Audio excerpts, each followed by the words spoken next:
I can remember hearing from an elder a statement that is so full of meaning, that is so full of strength, that I try to remember it every morning when I get up. And he said this. He said, when the young people stop singing the old songs, and there is no more dreams and visions of greatness, there is no more power. So as your vision is, so as your faith is, so shall your powers be. And I think underlying that we can find many different things. I know that you've been discussing here, Bob was sharing, the fact that language is sovereignty. That language is the basis of sovereignty. That the way we relate to each other as extended families, the way we treat each other, our old songs, our visions, our dreams, our sovereignty.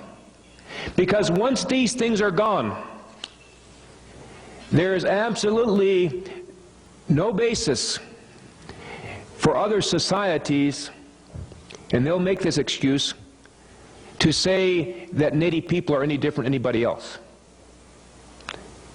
So I believe one of the primary pillars in the future has to be our language. And I think we are facing a situation right here today that 40 years ago our elders were telling us about. But 40 years from now, when we look back at this time, either from the spiritual world or this world, we're going to weep. We are going to weep. Because we're facing a situation with language that if something is not done in the next few years, there will be no way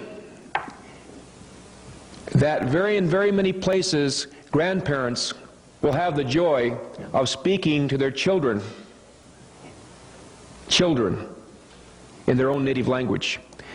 In preparing for a presentation in Toronto in June, we did quite an extensive evaluation of the condition as far as native language.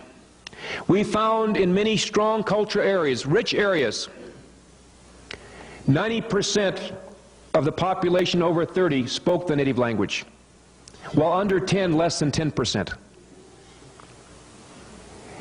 Once we have to have language teachers in schools, and I support language teachers, but once we have to have them in the schools, we're saying that in part our languages are dead. Because it will only be able to be a second language at that point. Once, in fact, the child has only to learn it that way, and I support that. But we have within our hands the ability to completely, wherever adults still speak the language, to revitalize the language. Our children have the ability to speak 6 languages by the time they're 10. That's the magnificence the Creator has given us. How can this be done? If we can just awaken ourselves so that wherever there's a family where one of the parents, just one, speaks the native language, if that parent will only speak the native language to that child and the other parent only speak English to that child will master both languages by the time they're 6. This is a fact, scientifically proved. Children don't need to be taught a language unless it's been lost. In the first 7 years of a child's life, the child can learn the language. At the same time, where because of the tremendous hurt and oppression of residential schools and other things, where language is almost lost, there are now ways of teaching languages holistically. And if anybody's interested in this, I'd be glad to share with you some of the work we've been doing in this area, where 1,000 words of another language can be learned every day by using the right and left sides of the brain. Some of you might have seen this on Real People, on that TV show, and we've got a chance to be meeting with the people from Bulgaria who developed this method. But the way they do it is when you come into that classroom, you are completely immersed in the language. There is no English spoken there. You take on a childhood native name. You relate culturally in that classroom as closely as possible to the culture. You immerse yourself in the culture. Because without the meaning behind the words, all we end up with is the form. I think that's another thing, if I can say that I hope that we can come to, is to recognize that there's no wrong way to pray. There is no wrong way to pray. I see so often places I go, everybody at everybody else's throat. You don't do it right. I do it right. You don't pray right. I pray right. But I can think of the wisdom of an old man who I was with when we traveled to the Okanagan Valley. And there they put their sweat lodge hole to the side of the sweat lodge. And I remember somebody was with, and they said, look, they have their hole to their sweat lodge put in the wrong place. And this old man turned very sternly, he said, they don't have it in the wrong place, they just have it in a different place.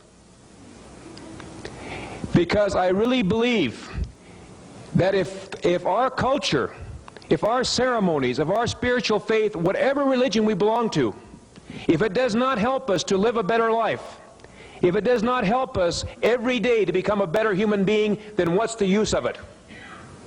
If we, in fact, are only going to take the form of things and not understand the spirit behind it, which changes and revitalizes it, and only put it on every Sunday, or whenever we happen to go to a cultural gathering, but we forget it the rest of the week, then what strength is it giving us? It must mean that, in fact, we're not getting a hold of the power it has. Because we know that power of native cultures has allowed native people to survive against the most overwhelming odds ever in history.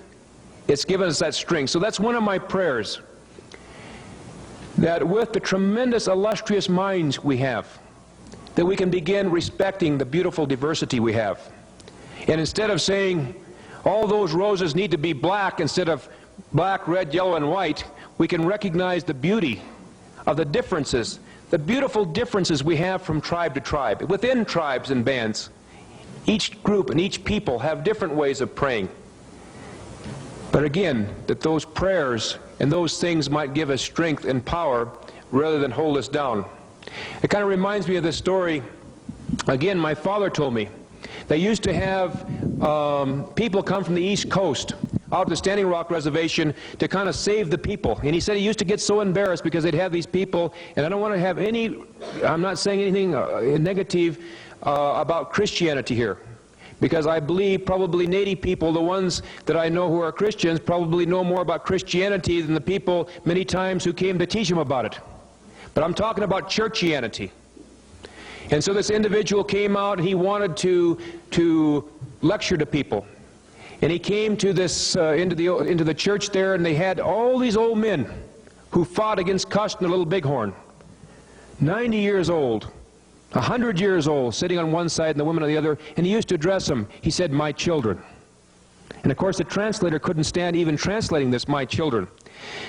But he decided he wanted to come and he wanted to kind of shake people up. He saw there were some people missing from church. So he came in there, he gave this very strong, fiery talk. He said, "Don't you know," he said, "this is God's day.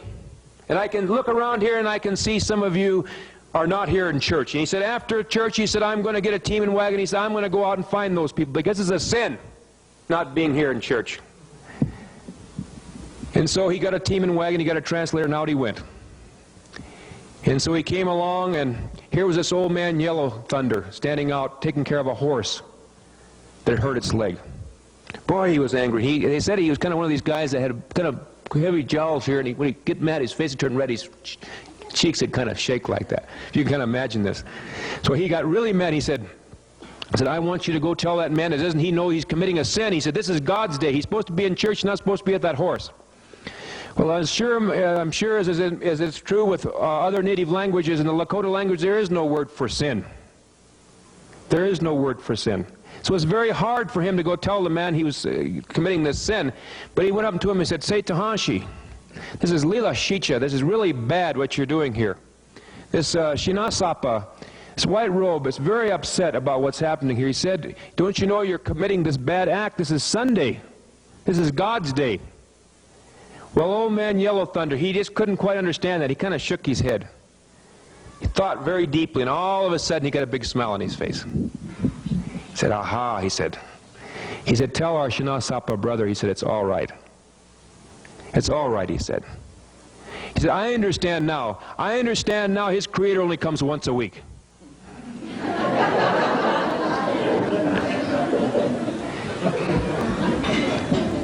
He says, you know, our creator, he said, from our grandfathers and grandmothers, it comes every day. Every day. We get up every day at sunrise to greet that symbol of that creator's power, to pray. And as she goes down, we pray also. Everything in this universe the creator has given us for our spiritual growth and development. So this horse is also one of the creator's children. So that horse hurt itself. So I'm doing my creator's work. I'm taking care of his creation. So tell him it's all right. It's fine. We have all these beautiful, beautiful gifts. What are the primary things that will hold us back from achieving victory sooner? Because we will achieve it. There's absolutely no question about that in my mind. You can see it happening everywhere.